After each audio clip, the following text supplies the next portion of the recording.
All right. Hey, everybody listen up. You all got a card when you walked in. Listen up. You all got a card when you walked in. You all picked a purple card out of the box. So you picked the purple card out of the box. And then guess what? I randomly gave you a number 1 or a number 2. I randomly gave you a number 1 or number 2. Was this discussion yesterday? Okay. So what I want to talk about is that yesterday we had a little banter back and forth about this thing where you say, if I ask you, how do you randomly assign the babies to the 2 groups? Okay. Remember our little discussion? And it is told to quote unquote just randomly give them a 1 or a 2.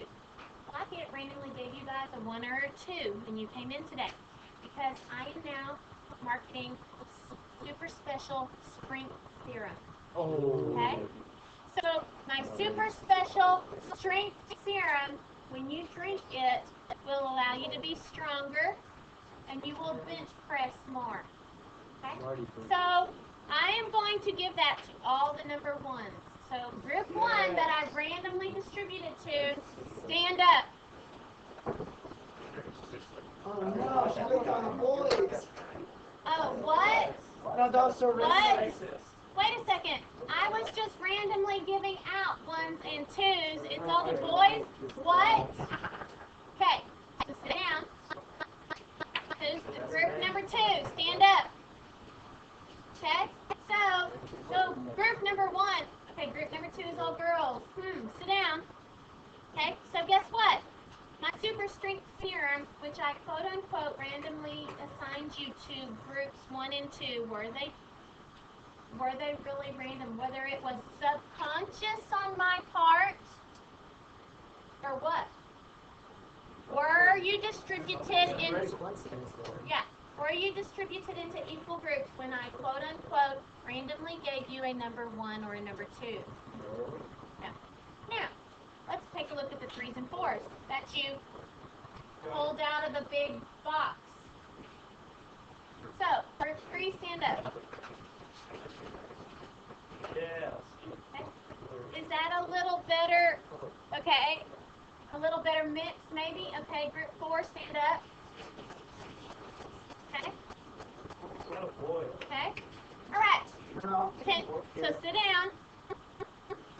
Do you think that randomly pulling the numbers out of a box or a bag made it more likely to have equal characteristics in each group? Yes. Yes. Okay. So the moral to the story is that I learned that I needed to make a better point. I wanted to make a better point that you cannot just say randomly give people this or that. You have to very detailed explain what randomizes it. And shaking well randomizes the system. Okay? Very good. Alright, so that was the point of that. And so Tori's going to come around and pick up all your purple pieces. And Paco's going to come around and pick up all your pink pieces. Okay, now, everybody else, these notes from yesterday on principle of experimental design. You have those out? If not, get them out right now.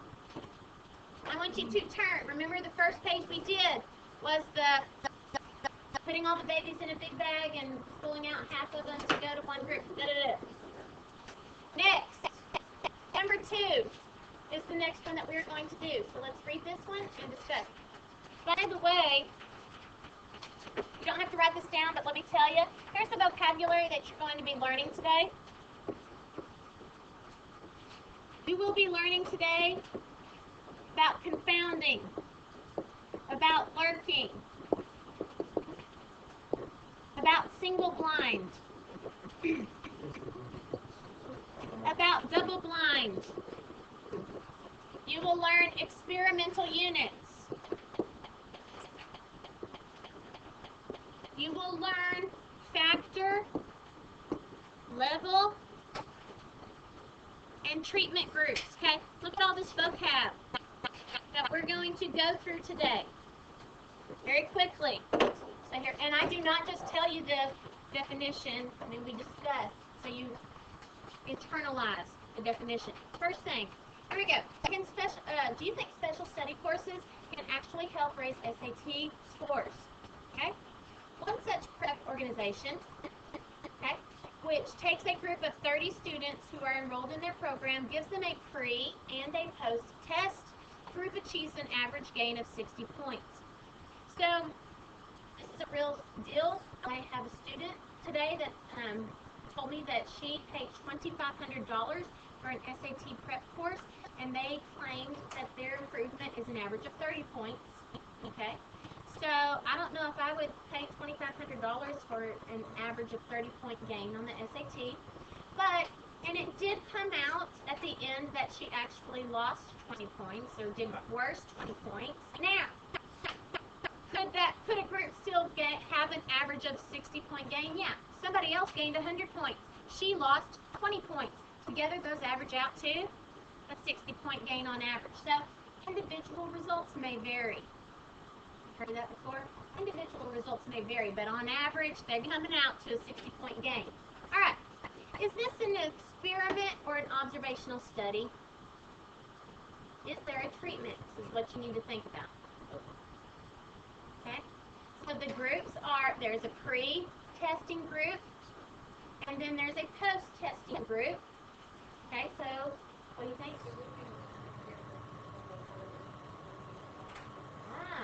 You have the control is the pre-test, all right?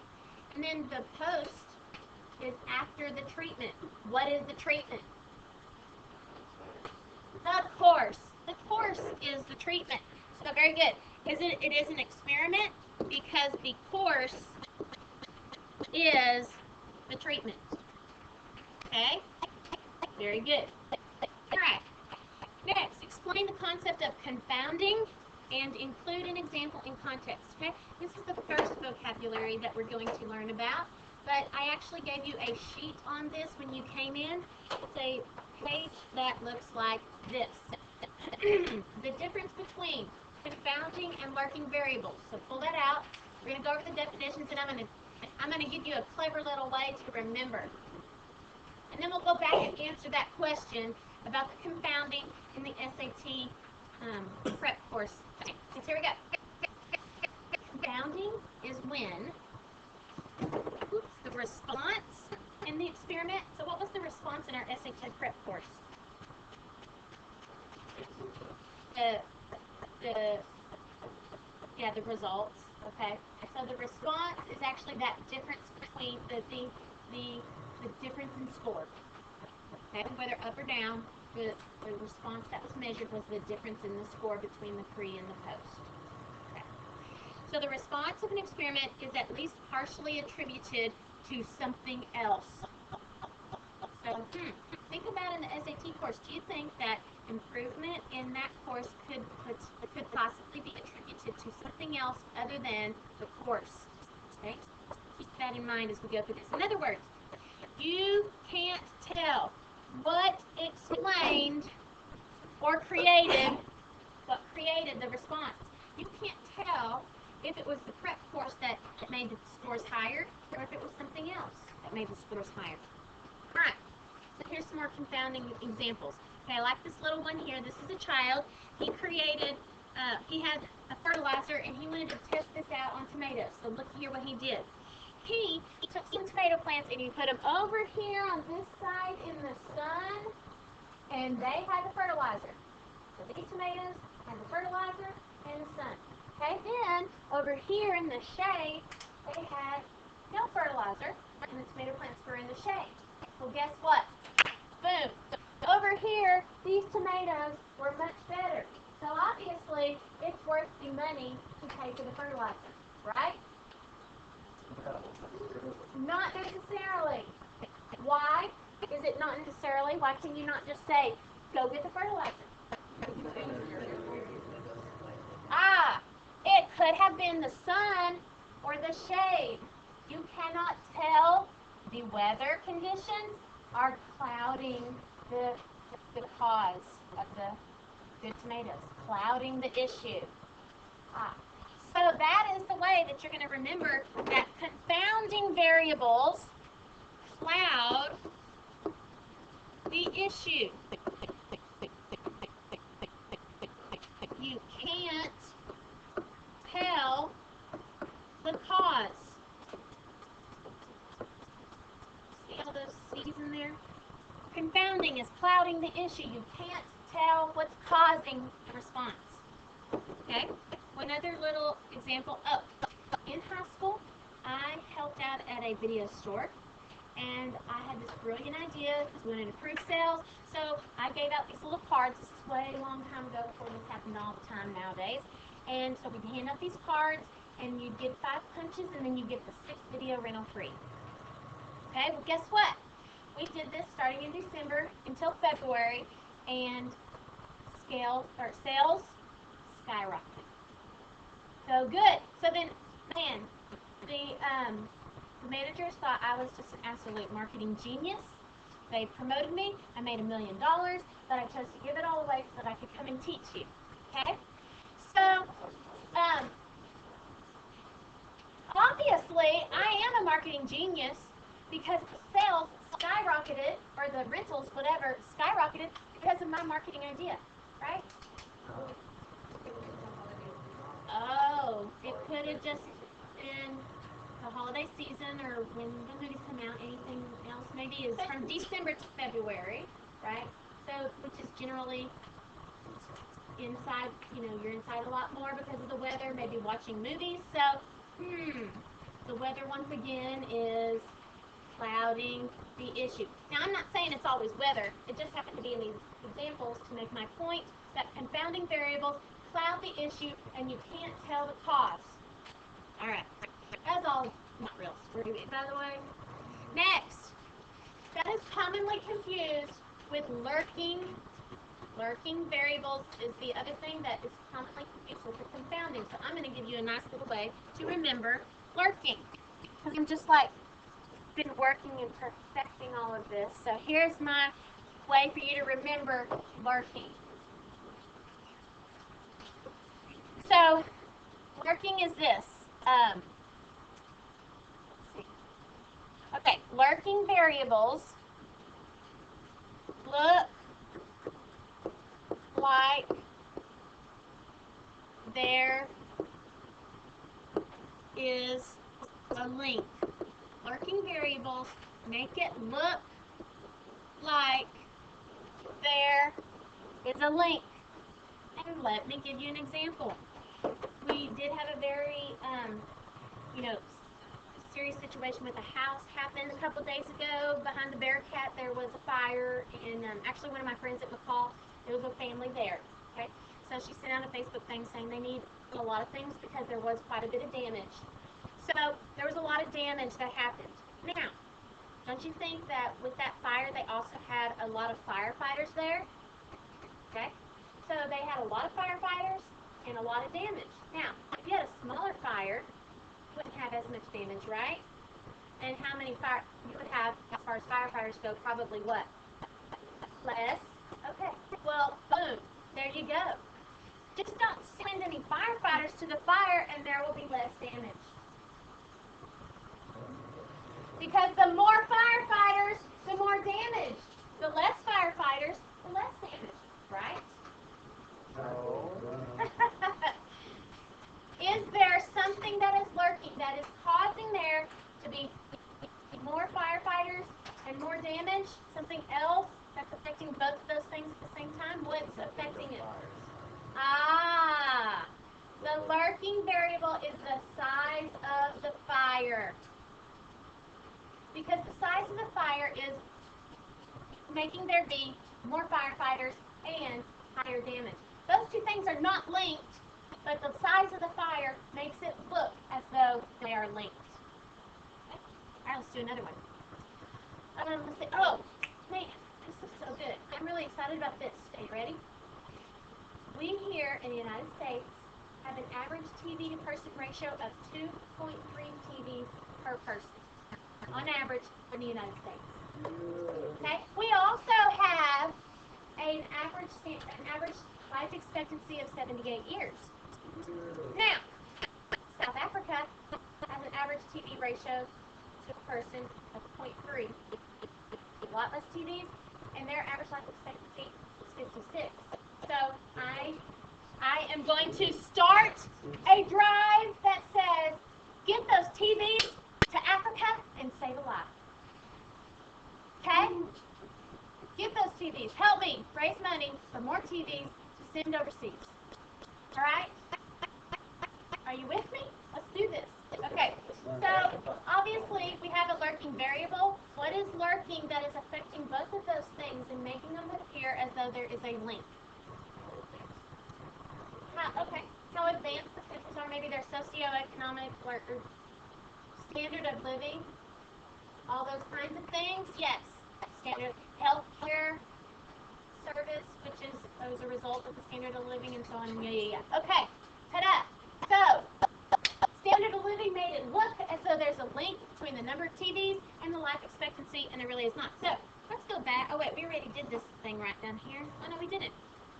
So, real quickly, tell me one of those confounding variables to the SAT prep course. Is there something else that could be making those scores improve other than just the SAT prep course? Thomas, what do you think? Okay, the difficulty of the test. Technically, the SAT is a standardized test, so they really do a lot of work to make sure, on average, it's pretty much the same scores every time. Okay, so that doesn't work. Okay, Scott. Oh. All right. So maybe their regular schooling. That's not very.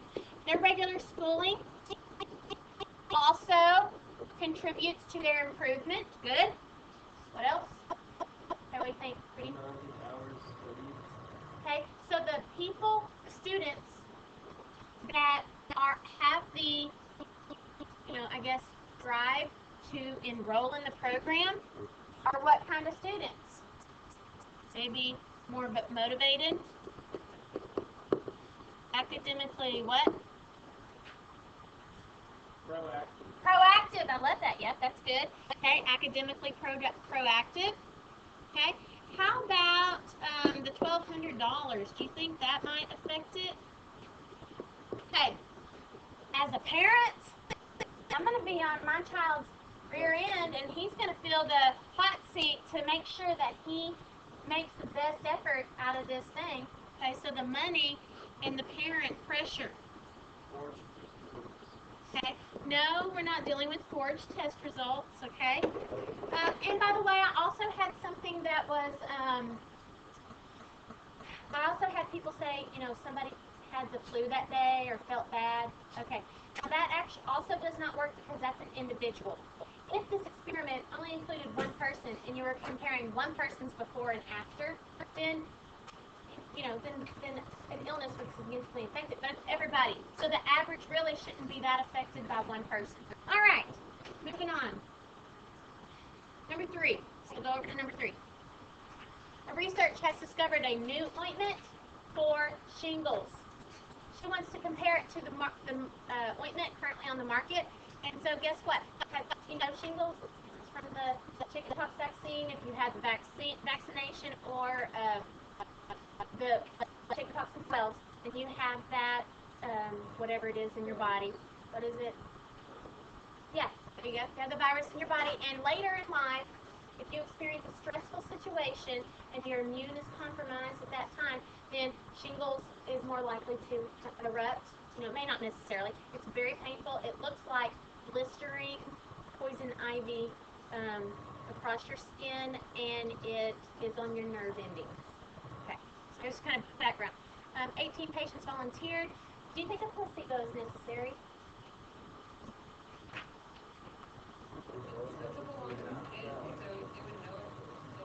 Okay, so know if the rash improvement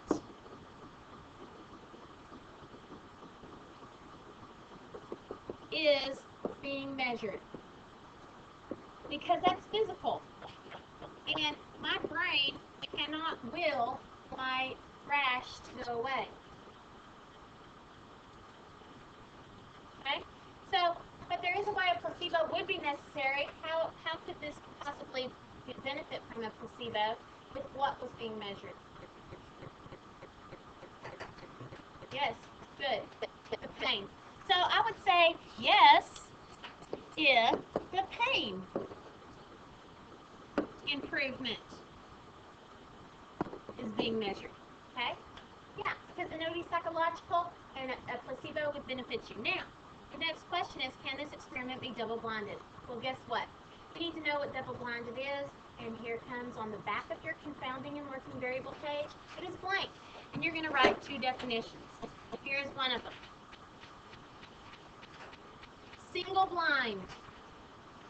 Single blind. So write that down. I'm going to read it to you so that you can dictate it and such. So single blind. You can write it on the back of your confounding and lurking. Okay, single blind is only one side of the experiment. Only one side of the experiment. The subject or the evaluator. And the evaluator are unaware of the treatment the subject is receiving. So both the patient and the person evaluating the response do not know which one they have. Now, I mean, hello, somebody somewhere has to know. Who knows? What? The Almighty God. Okay, the computer, maybe some lab tech has the patient number and puts that with the results that the doctor gives. Okay, so the results for this patient number, and then he opens up the lockbox and sees that patient number, whatever. Okay? So there you go. Now, the question is, could this experiment with the shingles ointment be double-blinded, and how could that happen? If so. Okay? Can it be double-blinded? Yes. Okay, so in order to get full credit for a question like this, you have to make it known that you know what double-blinded means and explain how that could be done. So let's do both of those things. Yes. So how could it happen? If what? How could it be double-blinded? If what?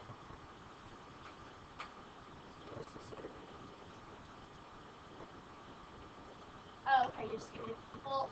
Okay, all right. If the patient and the evaluator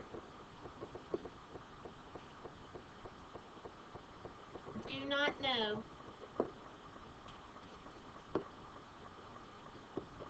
the treatment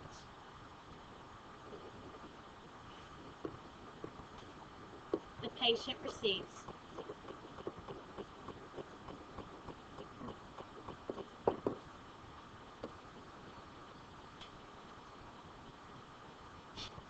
Right? I've only done this 6 times. But physically, how could you, as the experiment designer, make that happen?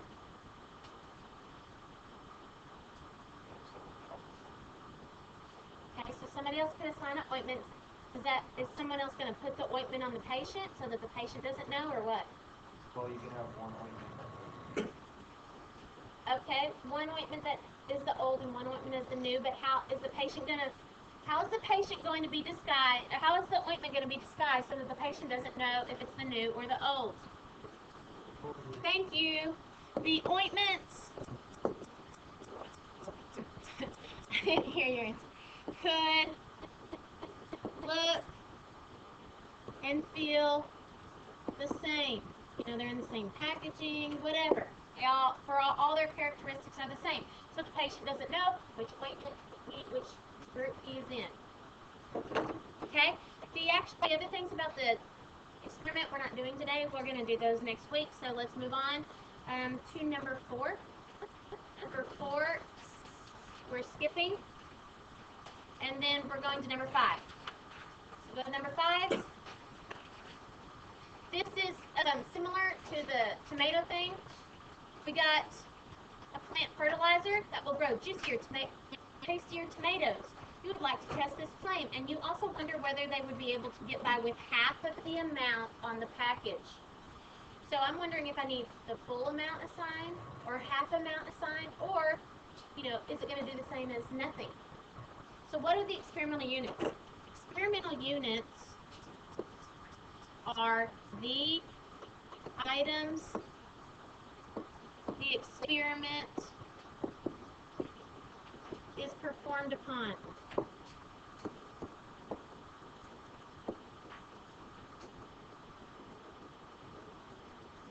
Okay. So in this case, what are the items that this experimental experiment is performed upon? The tomatoes. That's what it is in this case. The tomatoes are the experimental units. Now, when the experimental units are people, we call them subjects. Okay? All right. Now, what are the treatments in this case? What's the one thing that goes into these groups? Okay, fertilizer. So this is called one factor, the fertilizer, and it has 3 different levels. What are the 3 levels of the fertilizer? Full strength fertilizer, half strength fertilizer, and no fertilizer. Okay? So there's 3 treatment groups. That is called one factor. That's one kind of thing being assigned to them, and full, half, and no. Okay? All right, next, number 6. This is the final problem that we're going to do, and it is to make sure that you understand these 3 vocabulary words, the factors, the levels, and counting the number of treatment groups. So, let's read this one, and then I have a demonstration for you that will hopefully help you remember how to tell the difference in those words. Here we go. A consumer organization wants to test the effectiveness of this new organic laundry detergent and make recommendations to customers about how to best use this new product. They intentionally get 160 identical white t-shirts in order to see how well the detergent will clean them. Oh, they get grass stains on them. Okay. They want to try the detergent in cold water and in hot water. And they want to have them on regular cycle and delicate wash cycles. Design an appropriate experiment. Okay, so we're not actually going to do that today. We're going to handle that next week. Let's discuss the factors and the levels and the treatments. So, in order to demonstrate to you how to understand the difference between these factors and levels and treatments, I'm going to kind of draw you a picture of this thing I like to call the experiment assembly line. Are you ready? Excited, yes. Dun, dun, dun. The experiment assembly line. So here we go. In the front of our assembly, with the assembly line, we start with 160 white t-shirts. White, grass-stained t-shirts. Okay, now, so they're traveling along the assembly line. Okay? And then they get something, they have something happen to them. So they go through a filter. They go through a factor. It's a type of filter. Think of this like a hula hoop they're going to go through. And then this little special thing they're going through is going to give them, it's going to make them have something happen to them. What is the first choice of thing that's going to happen to them? Cold or hot water? So the name of this, what's the name of this little hula hoop here? Wash, or I should say water temperature. Water temperature is the name of this hula hoop. Okay, so this is one factor. Water temperature is a factor. Okay? All the hula hoops are factors. So we go through here, okay, and then we turn into, we can have 2 levels, or we have 2 types of water temperature. What are the 2 types of water temperature? Okay, we're going to split into the hot and the cold. Okay, very good. So we're going along the experimental assembly line. And we got to go through another filter, another hula hoop. What else? What other decision has to happen to these shirts?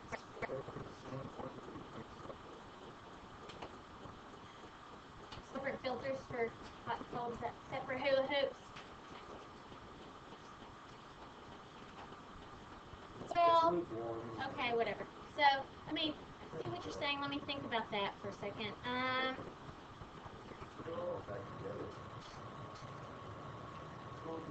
I put this same filter in the hot load and in the cold load. I don't know. Okay, it's just don't physically think of the washing machine, whatever.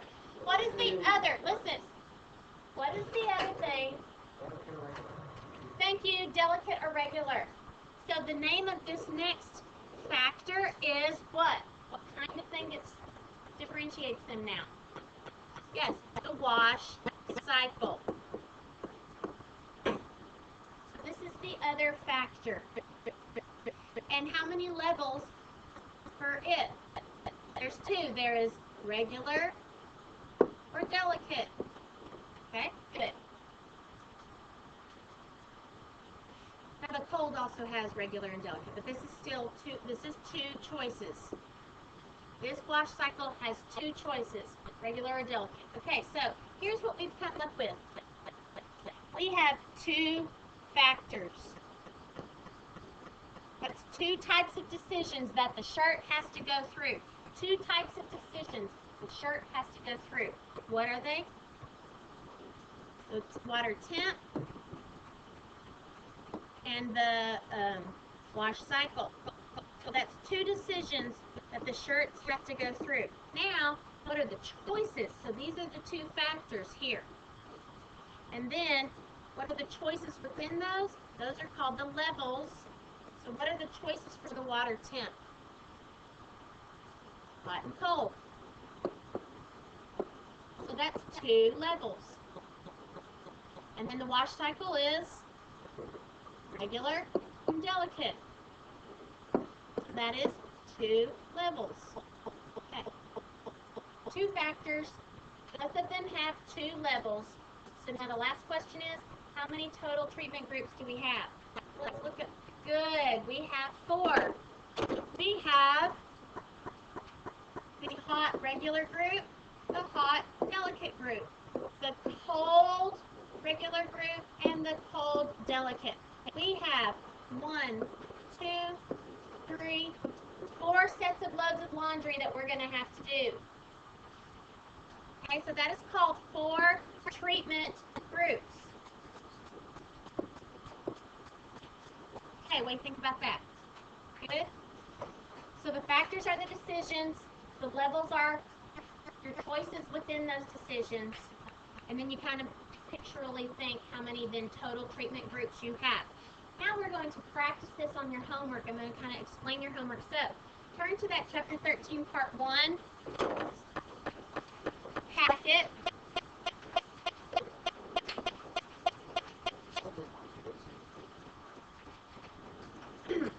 Okay. So one thing you need to know about this homework is it looks like about twice as much as it really is, so that's good. So I'm going to show you how to basically cut this work in half. Now, it isn't multiple choice. You do need to know that. It's not a multiple choice, and believe you me, I've gotten responses like that. Like I've come back and those things have been circled, and I'm like, as I'm going around to stamp it, and that tells me a lot about that effort there. So here we go. Number 1. Over a 4-month period among 30 people with bipolar disorder, patients who were given a high dose, which was 10 grams a day of the omega-3 fats from fish oil, improved more than those that were given a placebo. And so then it references the medical study there. The first thing is that you're supposed to do is identify whether the story is represents an observational study or an experiment. So what do you think? It is an experiment. Very good. So circle that. Now comes the cutout part, because the first set of questions says, if this is an observational study, you do these things, and it is not. So these questions do not get done because it is not an observational study. Okay? The question questions you answer are these down here because it is an experiment. So let's do that now. First question. What are the subjects studied? Yeah, they are the 30 bipolar patients. Bipolar disorder patients. Okay? C. What are the factors in the experiment? And how many levels? Okay, this is what we just talked about. How many decisions of treatments? Okay, they're going to have to go through how many filters? One filter. What's the name on that filter? The dose. Very good. So they're going to go through one factor. They're going to go through one filter, which is the factor, and it is going to be basically the medicine dose.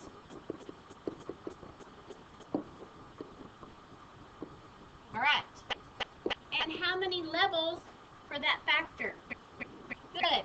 2 levels for that factor. They are 10 grams of omega-3 and placebo, which is 0 grams of omega-3. So the 2 dosages are 10 grams and 0 grams. Very good. D.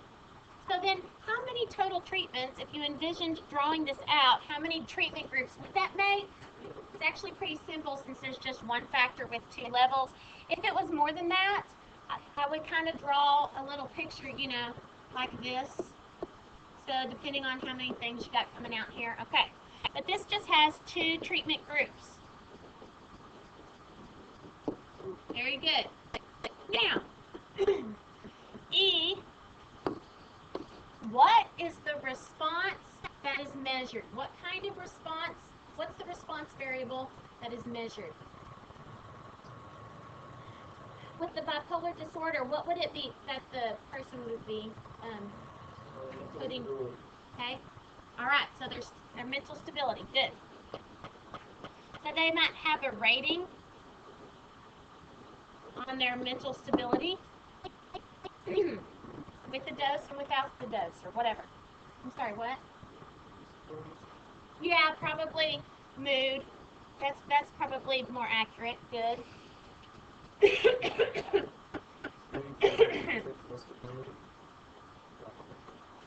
What?